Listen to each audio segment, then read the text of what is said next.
Imagine a world where Tom Baker, Peter Davison, Colin Baker, Sylvester McCoy, Paul McGann and Christopher Eccleston are all still regularly playing the Doctor. Well, thanks to Big Finish, we don't have to.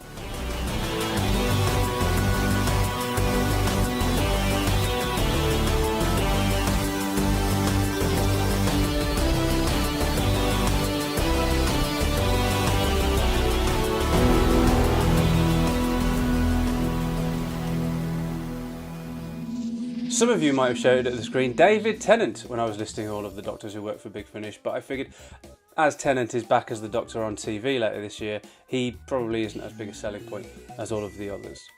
And before his death, Big Finish also had Sir John Hurt on their roster back as the War Doctor, plus they have their upcoming Fugitive Doctor series starring Joe Martin. Release date still unknown. And as well as that, there are several ranges which feature the 1st, 2nd, 3rd, 11th and 12th Doctors. So if you're a Doctor Who fan who is aware of Big Finish but is yet to take the plunge, it can be a little bit daunting these days knowing where to begin. To the uninitiated, Big Finish is a company which produces audio dramas based on various different properties as well as their own original productions. The one we care the most about though, and the one they probably make the most of, is obviously Doctor Who. Basically, every single Doctor, except currently the 13th, is or will be represented in one way or another at Big Finish, either through audiobooks or enhanced narration by actors from the show, recasts, or via the actual actors who initially played the various incarnations. And so I thought I'd do a video having a brief look at what they've done with each Doctor and where might be the best place to start for each incarnation in terms of Big Finish releases. As well as also discussing my own personal favourites from each one along the way. Now, I say all of this admitting full well that I have not listened to every single Big Finish release. When I first got into Big Finish, there was only one monthly release from either the 5th, 6th, 7th or 8th Doctor, and that was it. Over time, additional ranges were added and new Doctors were secured, and it all started to get a little bit overwhelming. There's been so much now that even just on a cost basis, it seriously racks up very quickly, and I've had to make choices about which releases and ranges I partake of.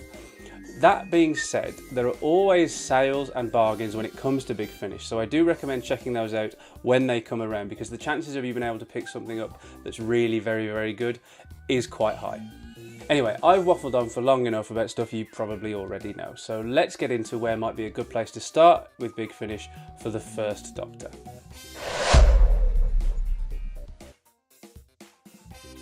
The first 4 Doctors all began their time on audio at Big Finish with a range known as Companion Chronicles. With Hartnell, Troughton and Pertwee having all passed away and Tom Baker yet to join Big Finish, with the notion of recasting a firm no at this point, this was the way Big Finish arrived upon to produce new adventures for Doctors 1 through 4. The range was enough of a success that even with Davison, Colin, McCoy and McGann all on board, Doctors 5 through 8 ended up with Companion Chronicles of their own too. But more on those later, this is all about the 1st Doctor.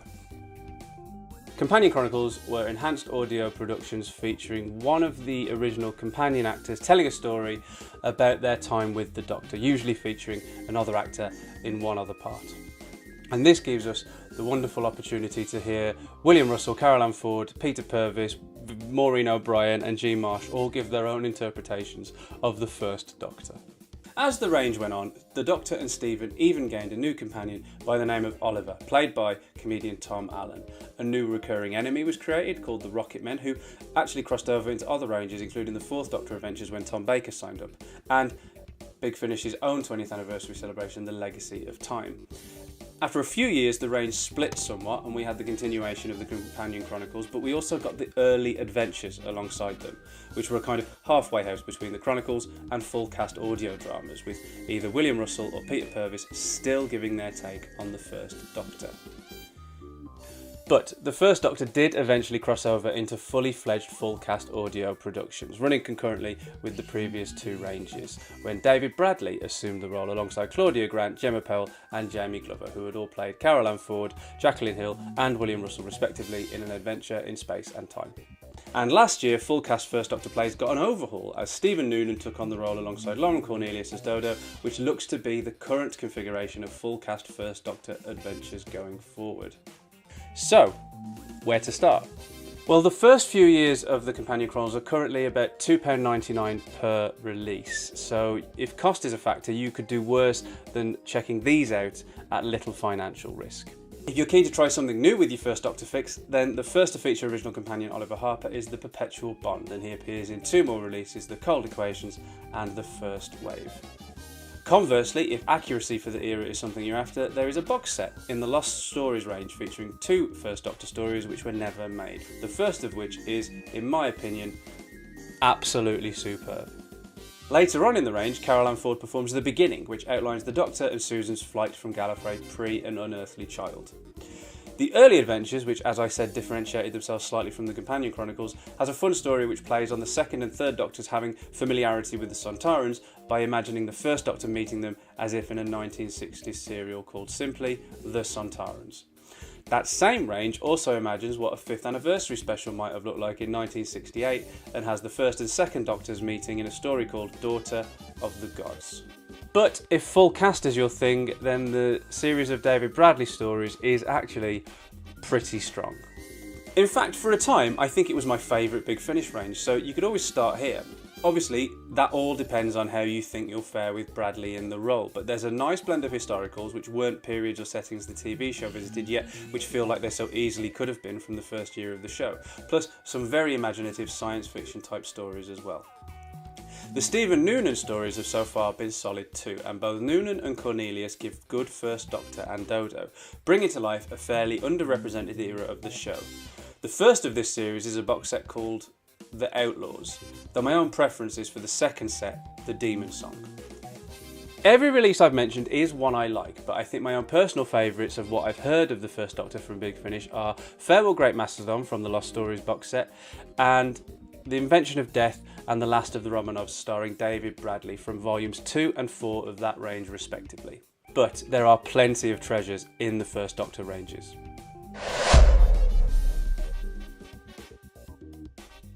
Following a similar trajectory to the First Doctor, the second began his Big Finish audio life in the Companion Chronicles before also graduating to the early adventures. Where he differs slightly is that he had to wait a little longer before getting his own full cast range by virtue of an actual full-on recast. At the same time as Stephen Noonan assumed the role of the First Doctor, Big Finish entrusted Patrick Troughton's son Michael Troughton with the role of the Second Doctor. As a result, thanks to being the last of the classic Doctors to be recast, with David Bradley managing to get in 10 stories of his own, plus appearances in Susan's own box set and Riversong's 6th series, as well as a cameo in The Legacy of Time, the Second Doctor has rather a lot less stories to choose from. But there are still some good ones. As with the First Doctor, the early Companion Chronicles are fairly cheap and also have the fun element of various companions giving their interpretations of the Second Doctor. Annika Wills, Wendy Padbury, the late Deborah Watling and Fraser Hines do the honours, and Fraser's interpretation worked well enough for Big Finish to use him as the character elsewhere in other ranges. As for jumping on points, there's not a great deal to consider as most of his stories just take place at various points within that Doctor's era, so it's all down to whether or not you want to make the choice between the Companion Chronicles or full cast audio dramas. The latter is currently rather slim pickings, with only 2 box sets having been released at the time of making this video. That first one, Beyond War Games, is firmly placing this run of Second Doctor stories in Season 6B, and the 2 stories of the first box set work very well in some important aspects. Firstly, the setting up of this pretty much untouched era of Doctor Who on TV. I mean, it's been in a few novels, and yes, okay, it's a good explanation for Troughton's grey hair in multi-Doctor stories, but it's enough to inspire confidence that Season 6B can actually work as an ongoing concern. Secondly, it has Katie Manning as an Ice Warrior Queen who is sublime. And thirdly, and most importantly, Michael Troughton is very dependable as the Second Doctor, honouring his father's performance without impersonating him fully. Unfortunately, those 2 stories in Beyond War Games were a little underwhelming to me personally. The setup is so fresh that I feel like ploughing on with new things feels like it should have been the order of the day, and the temptation to bring back the Daleks, the Ice Warriors and the Brigadier should probably have been resisted, although it isn't here. And with Jamie back for the second box set called James Robert McCrimmon, admittedly as an older Jamie, it still doesn't really feel like forging new ground will happen just yet. But as a starting point for a new chapter of Second Doctor stories, I do think it's worth a punt. Paradoxically, I think the Second Doctor's best story in full cast is actually from the Third Doctor range, which sees Michael Troughton's Second Doctor transplanted into a Season 7 type story alongside Tim Trelaw's Third Doctor in The Annihilators. It really is a lot of fun. But the best Second Doctor stories lie, I think, in the early adventures. Easily the best of the bunch is The Black Hole, which works best when you go in not knowing which character Rufus Hound is playing. Except he has been playing that character for quite some time now, so going in unspoiled is going to be a lot harder than it used to be.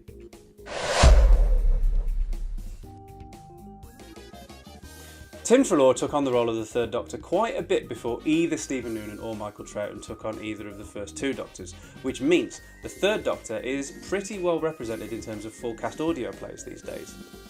Wasn't always the case though. And when recasting felt like something Big Finish were never ever going to do, and the earlier Doctors were confined to the Companion Chronicles range, it was left to Caroline John, Nicholas Courtney, John Levine, Richard Franklin and Katie Manning to narrate new Third Doctor stories, and some of them are pretty good. And like all Companion Chronicles, the earlier ones are going very cheaply indeed. Unlike his two predecessors, the Third Doctor didn't take part in that halfway house of Chronicles and full cast which was the early adventures. Instead, he split off into his own range quite quickly. While Treloar was performing as the Third Doctor, Big Finish seemed reluctant to immediately sell these as full cast plays until it became obvious that his Third Doctor had gone down quite well. Now, the Third Doctor is enjoying a healthy range of full-blown, full-cast audio dramas which feature various combinations of Daisy Ashford as her mother Caroline John's character Liz Shaw, John Culshaw as an almost uncanny Nicholas Courtney's Brig, Katie Manning reprising her role as Jo Grant and recently Jo Jones, and Sadie Miller as her mother Elizabeth Sladen's character Sarah Jane Smith. And it's a very good range, to be honest. I'm far less familiar with the Companion Chronicles portion of the Third Doctor's time at Big Finish, but I do know that The Scorches, narrated by Katie Manning, is fantastic. Being more well versed in the full cast side of the Third Doctor, the aforementioned Annihilators, where he meets the Second Doctor, is a very well put together story, as is the next box set in that range, Kaleidoscope, set during season 11. But there is another way to see what Tim Treloar's Third Doctor is like, and that's by taking in the River Song box set New Recruit, which sees River Song join unit in the time of the Third Doctor. She spends most of her time with Daisy Ashford's Liz, but the Third Doctor does show up and should give you a good enough idea of whether or not you want to spend more time with him.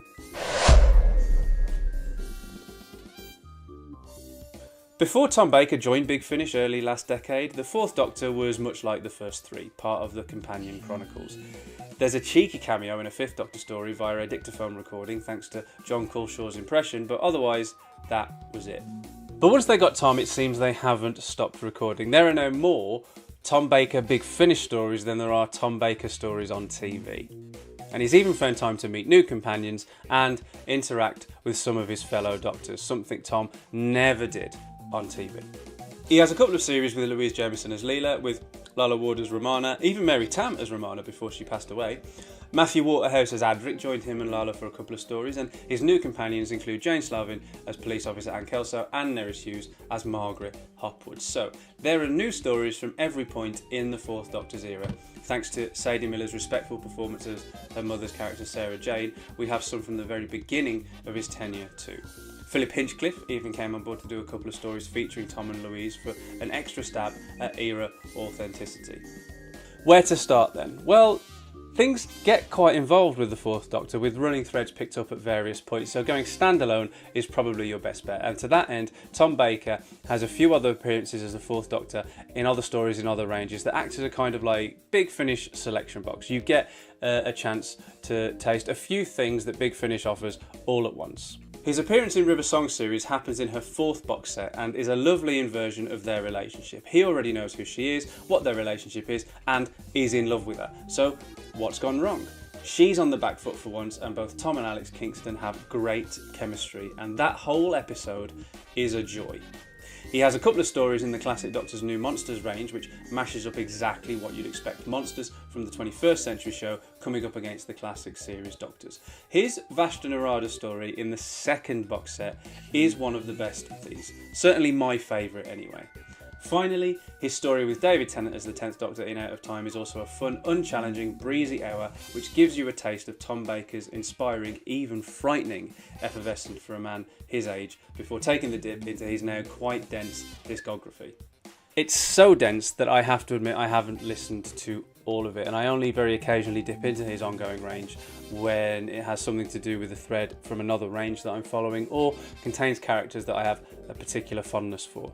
But Tom isn't limited to the Fourth Doctor in Big Finish. He's also reprised his role as the curator in the Eighth Doctor series Stranded and in the Unit spin-off, so you're kind of spoiled for choice when it comes to Tom Baker at Big Finish.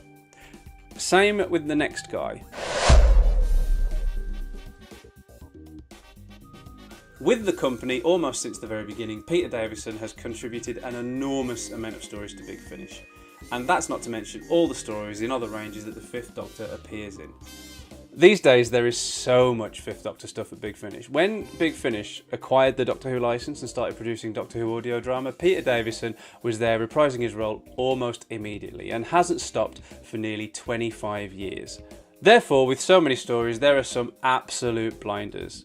But choosing where to start is a little bit tricky. Big Finish had a tendency to introduce new companions for each of their Doctors.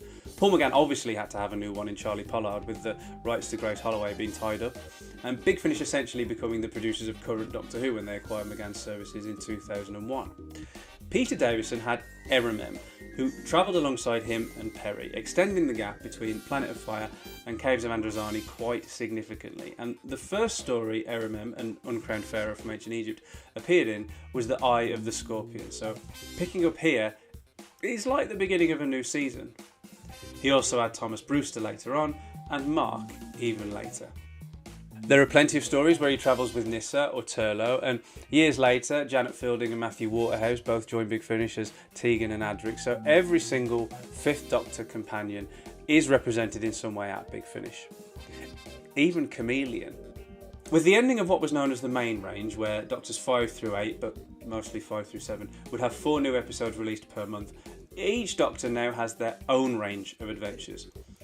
With some, not a lot, but some, continuity between the main range stories, sometimes the advent of these new box sets feels like a good jumping on point. Beginning with The Lost Resort, the Doctor has a new companion called Mark, travelling with Tegan and Nyssa, a Roman slave. His first appearance is in the main range story, Tartarus, so even with the splitting into his own range, the Fifth Doctor's adventures still have continuity to contend with. As with Tom Baker, it could be best to begin with appearances Davison makes in either the selection box releases, spin-offs or special releases. His 2, so far, classic Doctor's New Monsters releases have seen him go up against the Weeping Angels and the Rachnos. The first of these, Fallen Angels, in the first classic Doctor's New Monsters box set, is the best of the 2 in my opinion. There's also his team up with the 10th Doctor in Out of Time 2, The Gates of Hell, and like the first Out of Time with Tennant and Tom, it's not essential, but it passes an hour fairly agreeably, and you get 2 Doctors for the price of 1. His appearance with River Song is also one I would recommend. He's in 3 of the 4 episodes which make up the Diary of River Song Volume 3, and even gets to play an entirely different character in one of them, which really only serves to highlight how good Davison actually is. I also think that The Kingmaker, a main range story from 2006, is a really strong story for the Fifth Doctor. Travelling with both Perry and Eremem, it's a comic 4-parter taking in Richard III and the idea that the Doctor has been hired to write children's history books and hasn't got round to it yet, with the deadline looming. It's honestly so much fun. Speaking of fun, there's a one-off called Time in Office, where the Fifth Doctor is recalled to Gallifrey with Tegan to fulfil his presidential duties. It also features Louise Jameson as Leela and is very much set up as political comedy. So if you wanted a different flavour of story to meet the Fifth Doctor with, then this is a decent choice. But it's almost a cliche to say at this point, his best is probably the 4-part main range story from 2002, Spare Parts.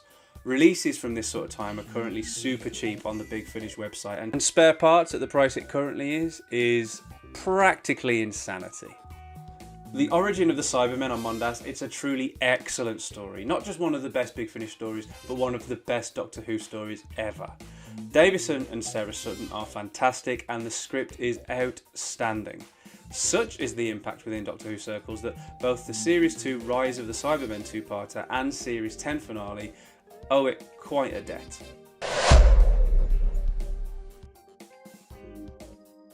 If Big Finish has extended the lives of most of the Doctors in some capacity, then there are some who believe it actually redeemed the Sixth. Saddled with a tumultuous era on television and the man himself, Colin Baker, taking a lot of the subsequent flack, his extensive appearances with Big Finish, almost 25 years like Davison, allowed him to do some damage control to the reputation of his Doctor and emerge as beloved as his counterparts. Colin has done an awful lot of Big Finish, possibly more than any other Doctor, and so he now has an era that's just as wide and varied as any of his predecessors. His new companion, Evelyn Smythe, was an instant hit, and the latter part of his era being fairly open-ended, like dropping Mel off at the end of A Trial of a Time Lord before meeting her for the first time, being a fairly nebulous gap, means that an awful lot of adventures can actually be crammed in there. There's a link running through a lot of his stories and into some of Sylvester's, which mean plotting that continuity thread can be daunting. It involves Evelyn and one of Sylvester McCoy's Big Finish original companions called Hex. But if you wanted to know where to start with the Sixth Doctor at Big Finish, then I'd recommend any of the following. If you wanted something completely different, then Doctor Who and the Pirates is definitely that, featuring as it does Colin performing a Gilbert and Sullivan-esque number in character as the Doctor. It also features Evelyn, so if you wanted to meet her for the first time properly, then her first appearance is in the Marion Conspiracy. I only mention this because Evelyn really is an excellent Doctor Who companion. From the main range, Colin also has the One Doctor, which is sublime.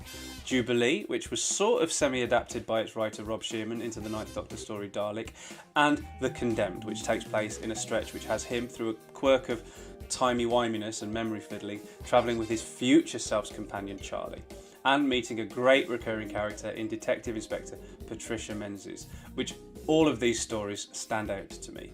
He's not been limited to just his own stories though either. He's shown up in the Jago and Lightfoot spin-off series, he's shown up in the Captain Jack spin-off series, and lots of various other ranges.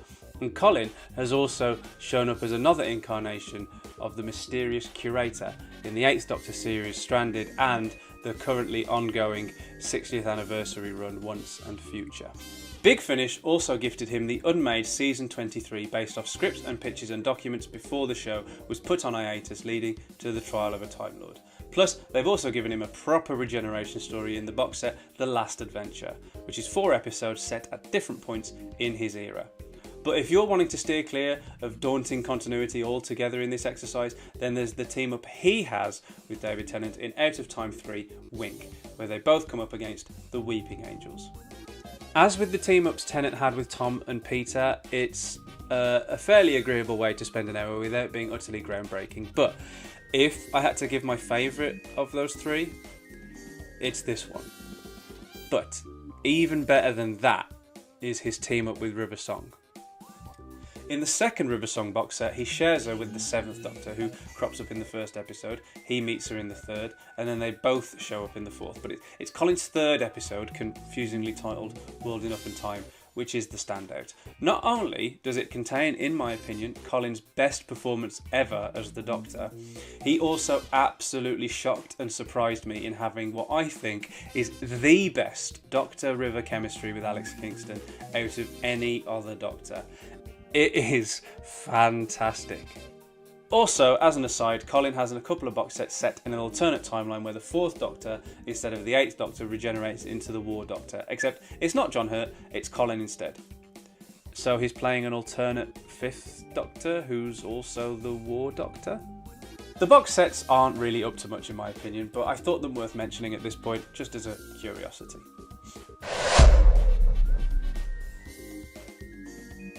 Like Peter, like Colin, Sylvester was one of the OG Big Finish Doctors, and like those, also has a couple of new companions given to him. Most prominent is Hex, who I mentioned earlier, but his time becomes very continuity heavy.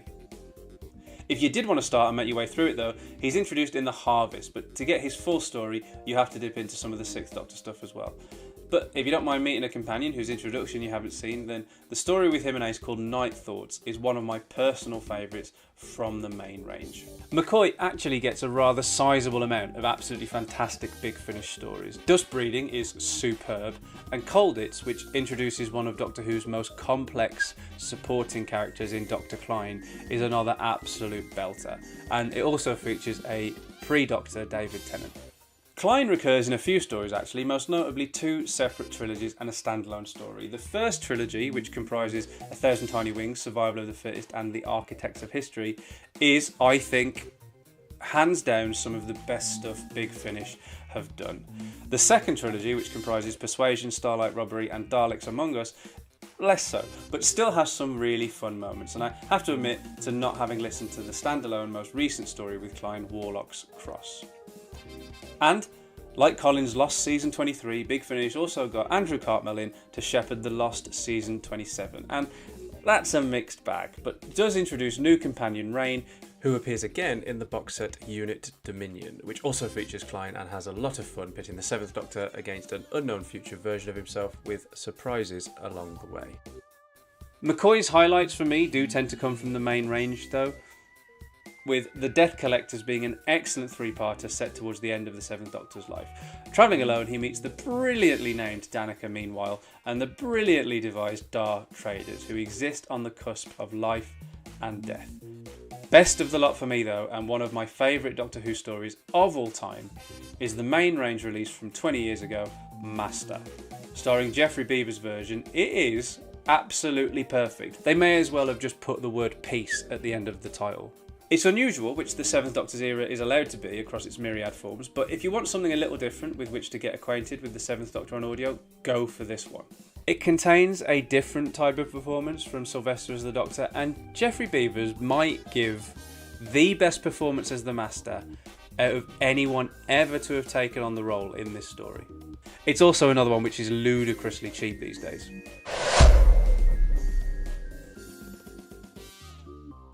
Pretty much a blank slate when Big Finish managed to get Paul McGann on board, the 8th Doctor was able to be fleshed out by the team having the freedom to craft his own ongoing era, and boy was it thrilling at the time. Not all of the stories hold up, obviously, but being basically the Big Finish Doctor, whose stories are able to follow on from one another just like on TV, it's like he's got a proper era, and it's one of the richest eras of any Doctor.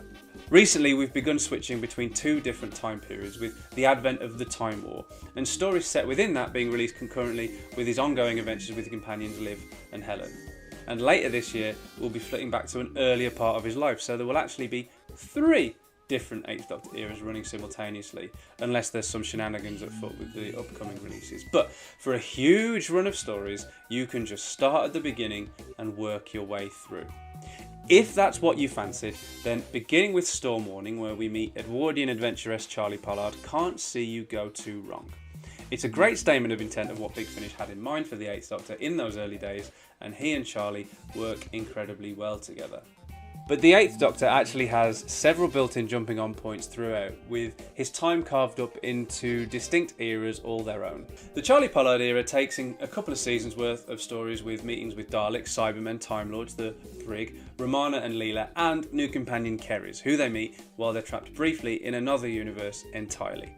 Highlights from this run are The Chimes of Midnight. Sometimes I think that actually might be my favourite Doctor Who story ever. And Scherzo.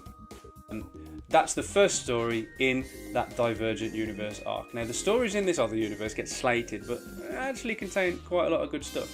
And it's pretty much a two-hander between Paul McGann and India Fisher, who plays Charlie. Now, both of those stories, coincidentally, are written by Rob Shearman.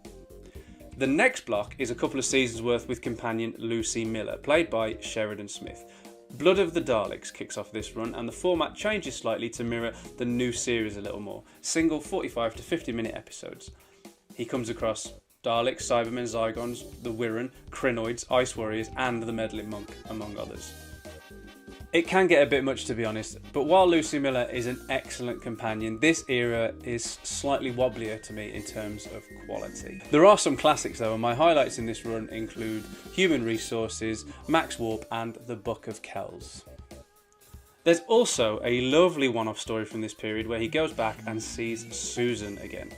Carol Ann Ford and Paul McGann doing an almighty job of recapturing the Doctor and Susan's relationship, but obviously now skewed slightly. Susan comes back again later in this era, but if you were keen to sample just a one-off taste of the 8th Doctor, An Earthly Child is actually a pretty safe bet. Then we move on to the box set era, where his adventures become packaged as 4 episodes per box set, with each series comprising 4 box sets. There's Dark Eyes, which sees new companions Molly and Liv, who the 7th Doctor met in an audio called Robophobia. They come up against Daleks, again, Sontarans, and a new master, who is an absolute hoot, by the way. After Dark Eyes comes Doom Coalition, which I think is the strongest of these 4x4 box set series. The Doctor and Liv are joined by a new companion, Helen Sinclair, and go up against a new Time Lord villain called the 11, who is a great creation. This has some truly excellent episodes, but to recommend them individually would feel a little bit redundant. Basically, if you want a lengthier, more involved listening experience than just a one-off, then go for Doom Coalition. It's a really good jumping on point and is an excellent series over its 16 episodes. The following series, again with Liv and Helen, is Ravenous, which isn't as strong. There's an awesome 2-part Christmas story, and the 2-part multi-master finale, Beavers, Jacobi, Roberts and Gomez, is really strong too. Stranded is a step up after Ravenous. The Doctor, Liv and Helen are stranded in 21st century London, but if that sounds boring, then good. You're more likely to then enjoy the bonkers turn it takes, with some wonderful new characters such as Tanya and 2 retired unit soldiers who will break your heart, as well as 2 incarnations of the Curator played by Tom and Colin. Big Finish are still producing 8th Doctor stories with Liv and Helen. 2 box sets came out last year with 3 episodes apiece, and I'm really glad that they're still pursuing this TARDIS team because they are really good together. But short, self-contained runs, Big Finish has got you covered there too. There's a trilogy of stories featuring the Doctor travelling with Mary Shelley, plus a one-off anthology of 4 one-part stories featuring different companions from other media. Bernice Summerfield, Fitz from the BBC novels, Izzy from the comic books, and, again, Mary Shelley. Then there's the Time War stuff, which is a bit more changeable. There have been 5 Time War box sets for the 8th so far, with companions Bliss, Cass and Alex, as well as a trilogy of stories for Time Lord Victorious, plus an extra one also featuring David Tennant as the 10th Doctor, though they don't cross paths. Time Lord Victorious is obviously very heavy on the continuity, especially as it crosses media, and you've got to buy books and vinyl and other stuff in order to get the full experience. So if you want 8th Doctor Time War action, then maybe stick to Big Finish's own Time War range. There are some brilliant developments within that range. The next regeneration of the villain, the 11, called the 12, being a particular highlight for me. But as with a lot of Time War stuff, it can get quite bogged down in mythology. I may contradict myself now, because when it comes to the War Doctor, fairly obviously constricted to being set during the Time War, the variety on show is actually really surprising. Having John Hurt himself as the Doctor for a season's worth of stories over 4 box sets is a gift I don't think we'd ever dared to hope we get. I certainly didn't, but when Big Finish gained the rights to using elements from the post-2005 show in 2015, they secured John Hurt to join their ranks, and I was gobsmacked. The first of his box sets is Only the Monstrous and feels pretty much like a 3-part story, so it's a good purchase if you were wanting to get into the War Doctor on audio. Unlike any of the previous Doctors on this list, one-off releases were never really a part of the War Doctor's makeup. There's the 12 episodes that John Hurt made before he sadly passed away, spread across 4 box sets with 3 apiece, and the same format is taken with the younger War Doctor brought uncannily to life by Jonathan Carley, except he's actually continuing to make more. His 5th box set released earlier this year, with his 6th on the way in December. And it isn't just his performance as the War Doctor which is great, and I can't stress enough just how great it is at capturing Hurt's Doctor. The stories are too, making the War Doctor range weirdly one of the strongest, in my opinion, that Big Finish currently offer. Just as Hurt's first box set as the War Doctor is a good jumping on point, so too is Carley's first set, picking up immediately from his regeneration in the Night of the Doctor minisode. Forged in Fire begins the War Doctor era as it might have done were it part of the TV show, and is a really fun ride. Highlights for the War Doctor on audio are The Neverwhen, which is the 3rd episode on John Hurt's second box set, Infernal Devices, and has one of Doctor Who's greatest ever twists. Plus the 3-part story which makes up Jonathan Carley's 4th box set, He Who Fights with Monsters, a contender for best War Doctor story, which is bananas when you consider it doesn't even feature John Hurt.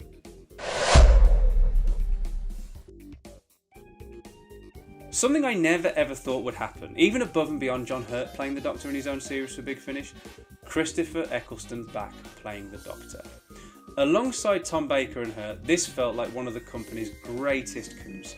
Prior to Chris coming back on board, the Ninth Doctor had appeared in a couple of narrated short audio stories, as well as in some enhanced narrated Chronicles-style stories. I have not, sadly, partaken in any of those, but since Christopher Eccleston has come back, I've eaten the lot.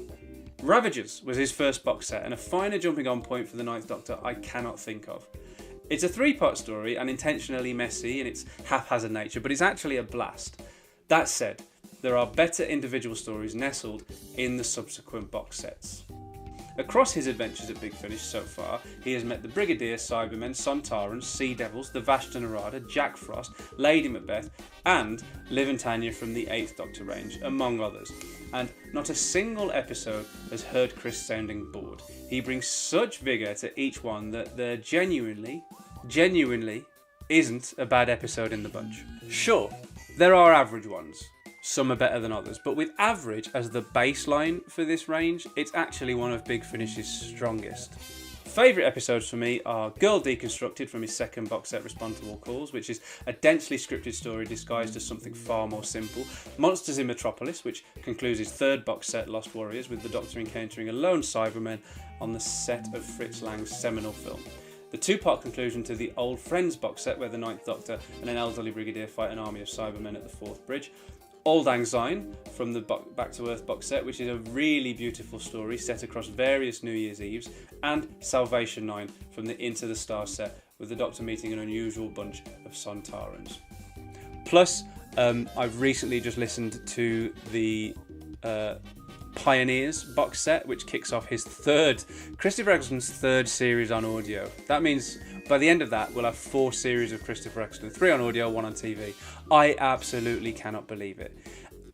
In the Pioneers box set, which is a great box set, all three are good, but the middle episode, Northern Lights, is absolutely stunning. I loved it. With the odd exception, there's very little continuity between the box sets for the Ninth Doctor at Big Finish, which means, unlike a lot of the Doctors at Big Finish, most of his releases serve as a good jumping on point. You can basically pick and choose with the Ninth Doctor at Big Finish, and almost be guaranteed one great episode in that box set. With the third series of box sets currently being released, it's so nice to have the Ninth Doctor back as an ongoing concern. By the conclusion of this series, he'll have done 36 episodes on audio compared to his 13 on TV. Big Finish really do make the Doctor live longer. Since the show had come back on TV, Big Finish couldn't touch it with a barge pole unless they were being cheeky or the references were disguised enough to be suitably vague enough to sneak through. Therefore, there was always a divide between classic and new. But then 2015 came along and suddenly we got a unit series with Kate Stewart and Osgood, stories set during the Time War, a River Song series, new series Monsters, and John Hurt as the War Doctor. Big Finish started mixing with classic Doctors meeting new monsters, the new unit team crossing paths with the older unit characters from the 70s, the War Doctor meeting Leela, and River Song causing mayhem with classic Doctors. Like I said, it felt like a big deal, and it was kind of inevitable that David Tennant would be back as the 10th Doctor at some point. And it was fairly soon. A box set of 3 stories starring Tennant and Catherine Tate became a pretty early release in Big Finish's New Who output. Since then, there's been a box set of 3 stories with Billie Piper as Rose, and another one with Tate, the latter of these having Jacqueline King and Bernard Cribbins as Sylvia and Wilf in one story.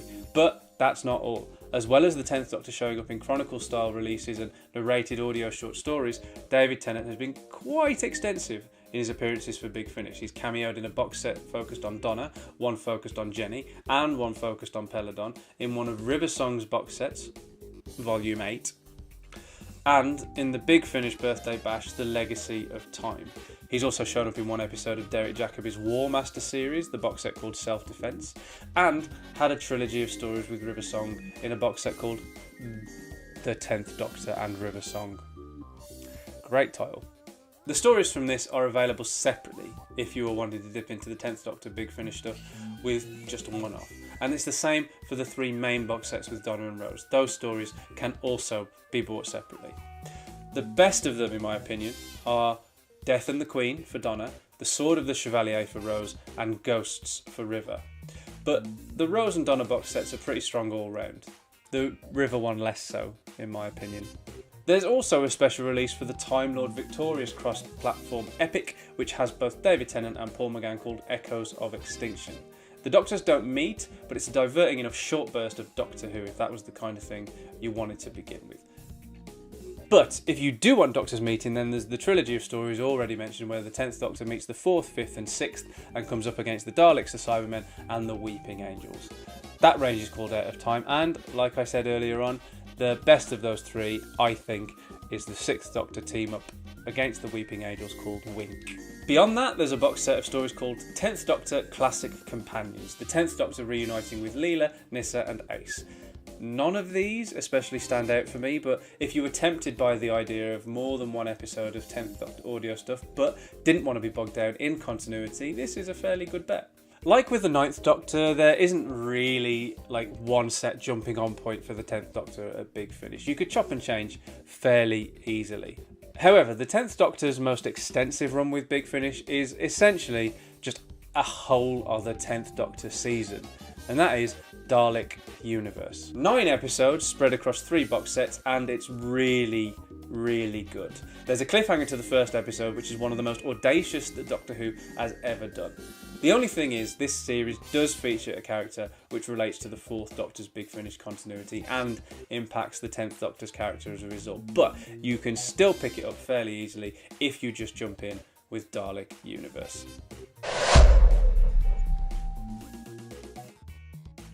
Matt Smith is yet to join Big Finish, but as with the 9th and 10th Doctors, 11 is still included in the audio realm. There are the usual short stories and Chronicle style releases, except the latter of those has morphed slightly to become full cast adventures, but they retain the name Chronicles on account of the actor not reprising their Doctor, with Jacob Dudman doing a pretty damn good impression of the 11th Doctor. I've not listened to much of these, but recently a 4 box set series began where the 11th Doctor gets a new companion called Valerie Lockwood, played by Safia Engar. And we're 2 box sets into that series at the moment, so I have listened to those. Geronimo, the first box set, is genuinely brilliant. The second, All of Time and Space, less so, but the opening episode of that set, same title, is imaginative and bonkers and brilliant. So my recommendation for getting started with the 11th Doctor at Big Finish is hands down Geronimo. There's a short trip I think is really quite good as well, but we'll get to that in a little bit because it features another Doctor. And while I've listened to very little of the 11th Doctor at Big Finish, I've liked quite a lot of it relatively. Jacob Dudman has said that when this current series of 11th Doctor adventures is over, he's going to stop playing the part. So I suppose we're just going to have to hold out hope that, like Tom Baker, like John Hurt, like Christopher Eccleston, one day Big Finish are able to sign up Matt Smith.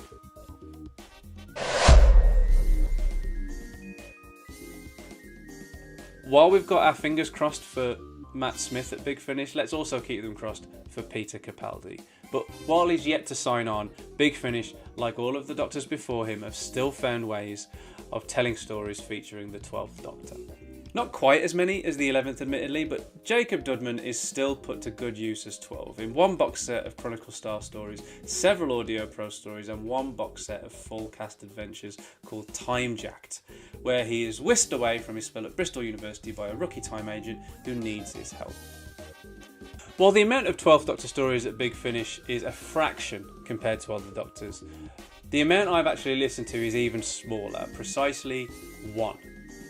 He is easily the Doctor I have heard the least of at Big Finish, with the exception of Doctors yet to debut there, obviously. But the one I have heard, yeah, it's good, I liked it.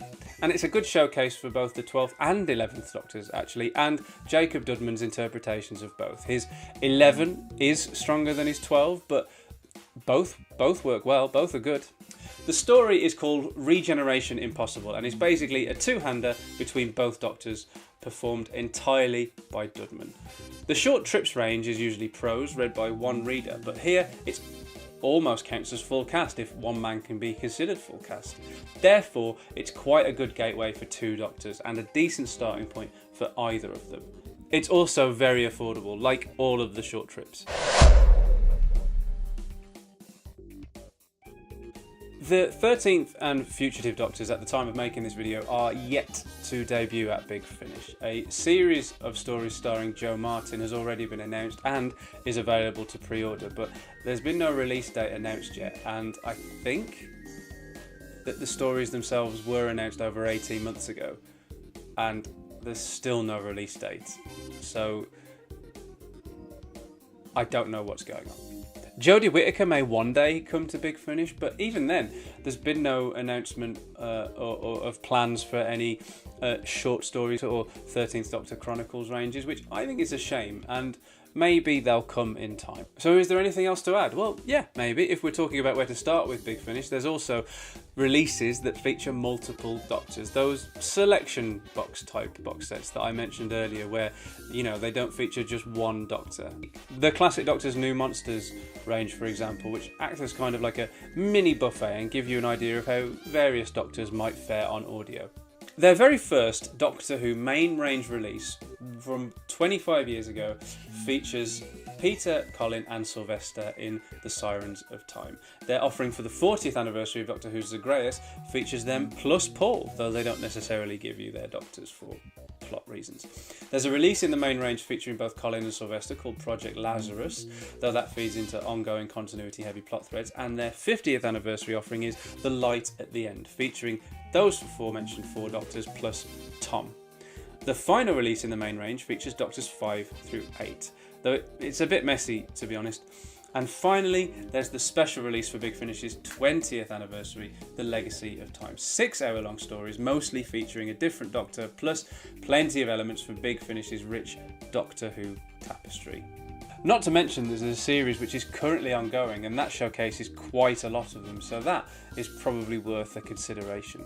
For the 60th anniversary of Doctor Who, Big Finish have an ongoing story called Once and Future, where the Doctor has been hit by a degeneration weapon in the Time War and is flitting haphazardly between incarnations. The series will star Deep Breath, Tom Baker, Peter Davison, Colin Baker, Sylvester McCoy, Paul McGann, Christopher Eccleston and David Tennant, with Stephen Noonan's first Doctor, Michael Troughton's second Doctor, Tim Treloar's third Doctor, David Warner's alternate universe Unbound Doctor, Michelle Gomez as Missy, Nicola Walker as Liv, Georgia Tennant as Jenny the Doctor's daughter, Michelle Ryan as Lady Christina D'Souza, Camille Cuddery as Jackie Tyler, Niamh McIntosh, Catherine Stewart and Dan Starkey as the Paternoster Gang, Gemma Redgrave as Kate Stewart and Ingrid Oliver as Osgood, plus loads more still to be announced. A big Doctor Who anniversary spectacular, basically. So if you're thinking that maybe now is the time you want to get into Big Finish but aren't sure where to start, this could be the answer. It gives you a vast array of what every Doctor Big Finish have on their books is like on audio, alongside many of the supporting actors they regularly use, and an idea of what their recasts are like if that made you nervous, plus a selection of the different writers they use with a different writer penning each episode, all mixed with Big Finish's current abilities and sensibilities. So that was a quick look, if you can call it quick, into what Big Finish offers when it comes to Doctor Who, and it barely scratched the surface. If you wanted to explore all of the ranges and all of the releases that Big Finish has to offer, then the Big Finish website is actually fairly easy to navigate and quite the rabbit hole to fall down. A veritable Doctor Who sweet shop. So much so that it knows its customers and remembers to remind you if you've already purchased something that you haven't got round to listening to yet. Because let's face it, there is so much good stuff on there that it can be hard to keep track. The amount of times that I've gone, oh yeah, no, I fancy that, and then realised that I've already got it because I pre-ordered it ages ago. All I'm saying is that I think Big Finish do tend to look out for you. As ever, thank you so much for watching. If you enjoyed this, then please do give it a like. I'd be eternally grateful. And I will see you back here soon for the ongoing Doctor Who marathon as we reach season 3. So if you don't want to miss that, hit the subscribe button, clang the cloister bell, and I'll meet you in Galaxy 4. See you soon.